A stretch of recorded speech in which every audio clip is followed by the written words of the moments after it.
Hi, இப்போ ஒரு Django project create பண்ண போகிறோம்.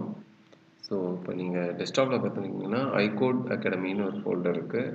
அதில் தான் கிரியேட் பண்ண போகிறோம் விஎஸ் கோட் யூஸ் பண்ணி. ஸோ இப்போ அந்த ஃபோல்டரை விஎஸ் கோடில் ஓப்பன் பண்ணுறேன். ஸோ ஓப்பன் பண்ணோடனே நான் வந்து ப்ராஜெக்ட்டுக்கான ஒரு வர்ச்சுவல் என்விரான்மெண்ட் கிரியேட் பண்ண போகிறேன். ஸோ அதுக்கு நான் டெர்மினல் ஓப்பன் பண்ணணும். நான் டெர்மினல் ஓப்பன் பண்ணுறேன். ஸோ பார்த்தீங்கன்னா ஐகோட் அகாடமியில் எம்டியாக தான் இருக்குது ஃபோல்டர். இப்போது வர்ச்சுவல் என்விரான்மெண்ட்னா என்னன்னு பார்த்தீங்கன்னா, நான் என்னோடய லேப்டாப்பில் ஒரே நேரத்தில் மோர் தேன் ஒன் ப்ராஜெக்ட் கூட ஒர்க் பண்ணலாம். அப்போது ஒரு ப்ராஜெக்டில் நான் பண்ணுற சேஞ்சு நிறைய நேரத்தில் இன்னொரு ப்ராஜெக்டில் எஃபெக்ட் ஆகும். அது ஆகக்கூடாதுங்கிறதுக்காக என்ன பண்ணுறோன்னா, ஒரு ப்ராஜெக்ட்டும் ஒரு தனி என்விரான்மெண்ட் க்ரியேட் பண்ணுவோம். அப்படி பண்ணும்போது என்ன ஆகும்னா, இன்னொரு ப்ராஜெக்டில் பண்ணுற சேஞ்சஸ் நம்ம கரண்ட் ப்ராஜெக்டில் எந்த பாதிப்பும் ஏற்படுத்தாது. இப்போ இது புரிஞ்சிச்சுன்னா ஓகே, புரியாட்டியும் ஓகே. இது ஸ்டாண்டர்ட் ப்ராக்டிஸ் தான். இதே இப்போ கற்றுக்கோங்க. உங்களுக்கு அந்த வர்ச்சுவல் என்விரான்மெண்ட் பற்றி இன்னும் தெளிவாக தேவைன்னா நீங்கள் கமெண்ட் செக்ஷனில் சொன்னீங்கன்னா அதை நான் அதுக்குன்னு ஒரு தனி வீடியோ போடுறேன். இப்போதைக்கு இது தெரிஞ்சிட்டா போதும். இப்போ பார்த்தீங்கன்னா இப்போ நான் வர்ச்சுவல் என்விரான்மெண்ட் க்ரியேட் பண்ண போகிறேன்.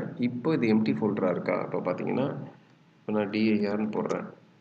ஒன்றுமே இல்லை, ஏன்னா எம்டி ஃபோல்டர் இருக்குது. இப்போது virtual environment create பண்ணுறேன். python -m venv. இப்போ பார்த்தீங்கன்னா venvங்கிறது ஒரு மாடியூலு, அதுதான் virtual environment கிரியேட் பண்ணி கொடுக்க போகுது. நான் என்னோட virtual environment பேர் myenvன்னு பேர் வைக்கிறேன். இப்போ நான் என்டர் தட்டினோடனே இங்கே ஒரு myenv ஃபோல்டர் கிரியேட் ஆகிடும். ஸோ இதுதான் நம்ம virtual environment. இது அண்டர் ப்ராக்ரஸ்ன்னு ஃபுல்லாக நடந்து முடியலை. இப்போ பார்த்தீங்கன்னா லேப்டாப்பில் பைத்தான் இருக்கும். அது இப்போ நம்ம ப்ராஜெக்ட் உள்ளே ஒரு தனியாக செப்பரேட்டாக பைத்தான் வந்துருச்சு. ஸோ இப்படி வரனால தான் ஸ்டாண்ட் அலோனாக எந்த பிரச்சனையும் இல்லாமல் இந்த ப்ராஜெக்ட் ரன் ஆகும். இப்போ பார்த்தீங்கன்னா ஆக்டிவேட்டு முன்னாடி 2 ஃபைல் தான் இருந்துச்சு. இப்போ எல்லா ஃபைலும் க்ரியேட் ஆகிடுச்சு. இப்போ நம்ம வர்ச்சுவல் என்விரான்மெண்ட் தயாராக இருக்குது.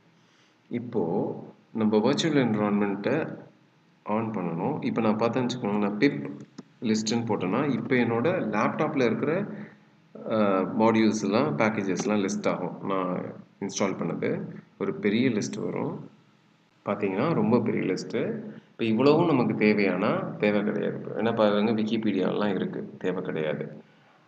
நமக்கு தேவை ஜாங்கோவுக்கு தேவையான dependent modules TC data, SQL Parsons அதெல்லாம் இருக்குது. அதெல்லாம் தான் தேவை. நமக்கு இத்தனையும் தேவை கிடையாது.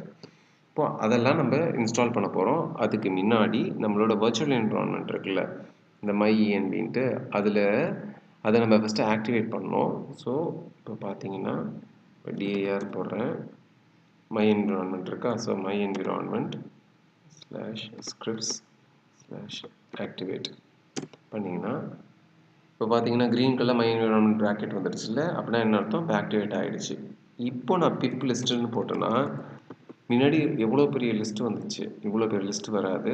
வெறும் பிப்பும்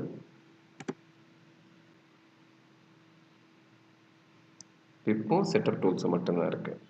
இப்போ நம்ம ஜாங்கோ இன்ஸ்டால் பண்ண போகிறோம். ஸோ நம்ம வர்ச்சுவல் என்விரான்மெண்ட் ஒழுங்காக ஃபார்ம் ஆகிடுச்சுன்னு இதுலேயே தெரியுது.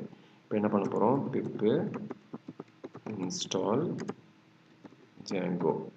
இது ரன் பண்ணும்போது மட்டும் நம்ம நெட் வந்து நமக்கு ஆனில் இருக்கணும்.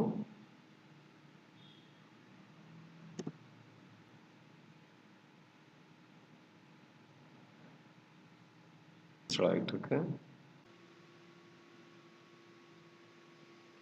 இப்போ பார்த்தீங்கன்னா இன்ஸ்டால் ஆகிடுச்சு. இப்போ இன்ஸ்டால் ஆகிட்டதுக்கப்புறம் இது நம்ம ஒழுங்காக இன்ஸ்டால் ஆச்சான்னு பார்க்குறதுக்கு நம்ம என்ன பண்ணலாம்?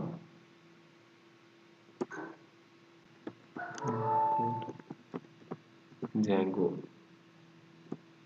இன்புட் ஆகிடுச்சு. ஸோ நம்ம ப்ராப்பராக இன்ஸ்டால் பண்ணிட்டோம். நெக்ஸ்ட் வீடியோவில் இப்படி ஒரு ப்ராஜெக்டை ஸ்டார்ட் பண்ணுறதுன்னு பார்க்கலாம். கமெண்ட்ஸில் கேளுங்க, கண்டிப்பாக கிளியர் பண்ணுறேன். தேங்க்யூ.